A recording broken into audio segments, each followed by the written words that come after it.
and G2. Thank you guys so much.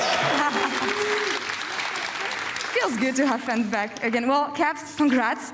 3-0. Thank you so much. Back to back to back to back. That was an insane performance in playoff. Tell me about game 3, because it looked to be a disputed game up until the point you guys just steamrolled, but yet you couldn't break the base. What made it difficult for you to just go, okay, you guys can come again, it's fine. What made it difficult for you to just close out the game?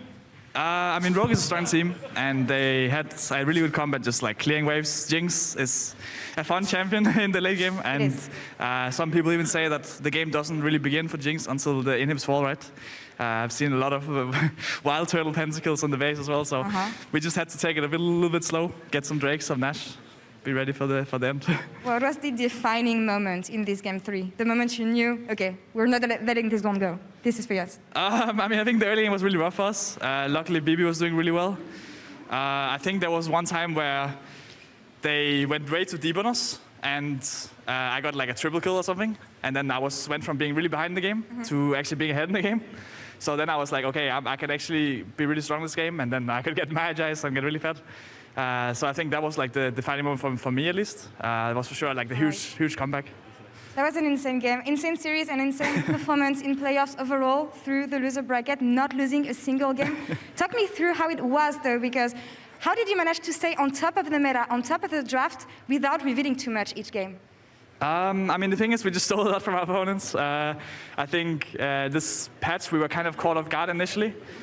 We had 3 weeks of scrim, and I think initially we had kind of like a scrim meta read.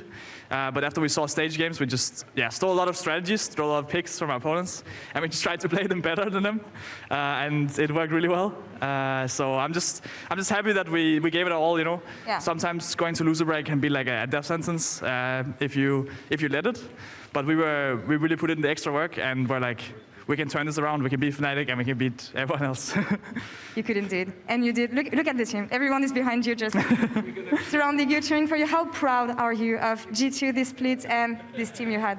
I'm so happy. Obviously, last year was a complete disaster, and this year we wanted to do for like a rebuild, and we were going for like a rookie and a bunch of players that maybe haven't been at the top of the league before, right?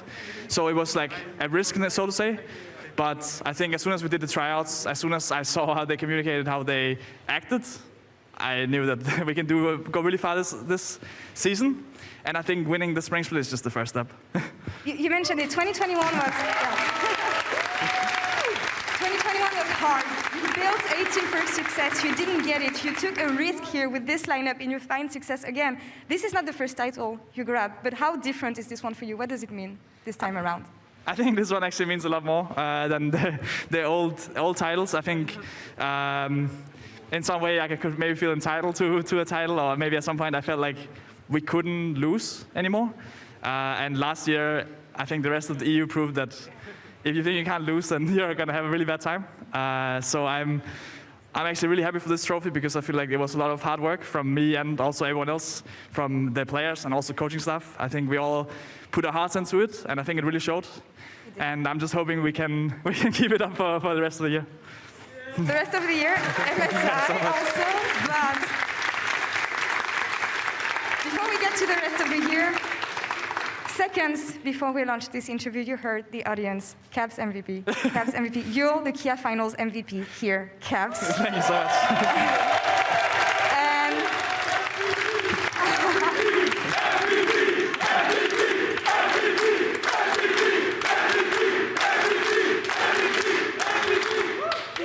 It was the first time in 2 years we got to play with an audience again. Your dad is in the audience. How much did it boost you to have all these people cheering for you today? I mean, it's a huge boost. As we mentioned, as I mentioned at some point, I think, like last year and the years before, we lost, but there was no crowd. I think with crowd, we are just unstoppable, because the energy from the crowd is always amazing, even when there's pauses and it can feel a bit boring. I mean, Romain did a good job, I would assume. I don't actually know if it was Romain, but I could hear the crowd going crazy, and it just makes it more fun. You know, it can be annoying with pauses, or it can be annoying if you, or like it can be nice when you get kills, but it makes it so much. It can be so much better when you just hear the crowd go crazy. It is. Well, thank you guys. Next up for you guys is Korea, as we can see on Romain just behind you. One next opponent to cross off his leg. Last time you met T1 and Faker, it didn't go so well for him. So how hyped should we be about G2 facing T1 this time around? I mean, we're definitely looking to take down Faker. But he did this in Korea, so they have the home crowd. Hopefully some of you guys can come cheer us on as well if possible. But we did defeat him last time, but that also means that he's probably angry. And Yep.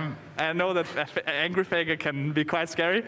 So I'm hoping Yankus maybe will come in, maybe Tagamas, you know. Well, hopefully we'll call him Baby Caps by the end of the tournament. Thank you so much for joining me today. Thank you so much for having me. Congrats again. Thank you guys so much.